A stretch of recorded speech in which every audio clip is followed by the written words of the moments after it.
Please subscribe to our YouTube channel. Like and share this video. Shri Kalahasti అందరికీ తెలుసు.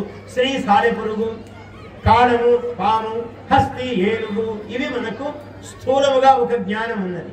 కొంచెం లోతుకు ఇవి మనకు తెలుసుకోవాలి అనుకున్నాం అనుకో. శ్రీ శ్రీ ఏమిటయ్యా?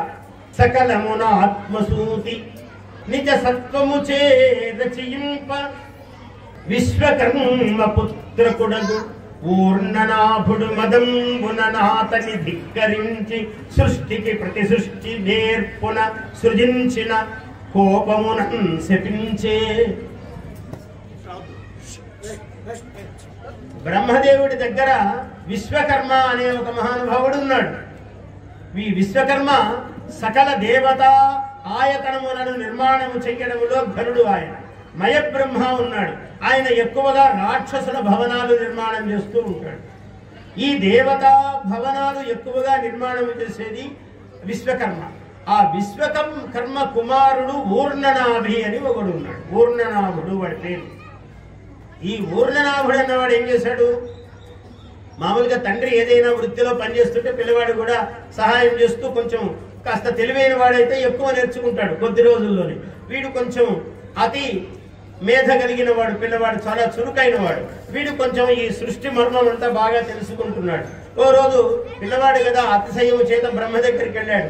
సృష్టి మీరు చేస్తున్నారు తాతగారు, బాగానే ఉంది, నేను కూడా చేస్తాను అన్నాడు.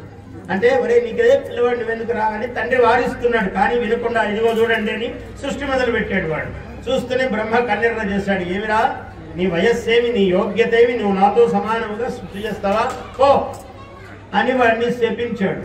పూర్ణనాభుడు నీవు భూమండలములో జన్మ ఎత్తు అన్నాడు. వాడికి అప్పుడు అర్థమైంది. పిల్ల చేష్టలన్నీ పోయి గట్టిగా కాళ్ళు పట్టుకున్నాడు. స్వామి నేను మిమ్మల్ని తండ్రి నాన్నగారితో పాటు రోజు వచ్చి మీ దర్శనం చేసేవాడిని, మీకు దూరమై ఎలా ఉండగలను అన్నాడు. ఏం పర్వాలేదు, ఇంతకన్నా గొప్ప విషయం మీకు సంభవిస్తుంది. నేను ఇవన్నీ చేసి వచ్చిన వాడిని సేవించి ఒకనాడు, అందువల్ల వాయులింగము ఫణామయమైనటువంటి ఒక లింగము ఆ గజారణ్యములో ఉంటుంది, అఖండ బిల్వకాననములో. అక్కడ నీవు ఒక సాలెపురుగువై ఊర్ణనాభివై, వీడు ఊర్ణనాభుడు, వీడి పేరు కూడా ఊర్ణనాభి. అంటే ఏమిటంటే నాభి నుంచి ఏమీ లేని చోట దారాలను తీసి సృష్టిస్తుంది. కవి కూడా అట్లాంటి వాడే, బ్రహ్మ అలాంటి వాడే. ఏమీ లేకుండా ఈ ఊరికే ఈ తెల్లగా ఉన్న దీన్ని వర్ణించండి అంటే ఇది అద్భుతం అండి, ఇది కైలాసములాగా ఉంది, ఇది ఆకాశములాగా ఉంది, ఇది చంద్రుడి వెన్నెల ప్రసారం అయినట్లున్నది అని వర్ణిస్తాడు కవి. ఏముండదు అక్కడ, కానీ అన్నీ ఉంటాయి. అవి చెప్పిన తర్వాత ఇన్నున్నాయా ఇక్కడ అని చూసుకునేటట్లు ఉంటాయి. దాన్నే ఊర్ణనాభి లక్షణం అంటారు. అంటే ఏమీ లేని చోట దారాలు దారాలు పోగులుగా తీసి ఒక నిర్మాణములు చేసేటువంటి లక్షణము ఊర్ణనాభి లక్షణం. ఇటువంటి ఊర్ణనాభికి నువ్వు సాలెపురుగై పుట్టుకోరా అని శపించాడు బ్రహ్మదేవుడు.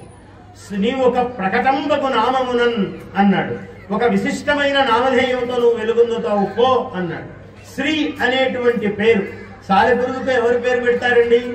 ఎవరో మహర్షి అట్లా పోతూ పోతూ ఇది శ్రీ అన్నాడు. ఆ శ్రీ శ్రీ అని అందరూ మొదలు పెట్టారు. దాని పేరు శ్రీ అంటే బ్రహ్మ నిర్ణయము, బ్రహ్మవాక్యము అలా ఉన్నది కాబట్టి శ్రీ అనేటువంటి సాలెపురుగు ఏర్పడింది. Please subscribe to our YouTube channel. Like and share this video.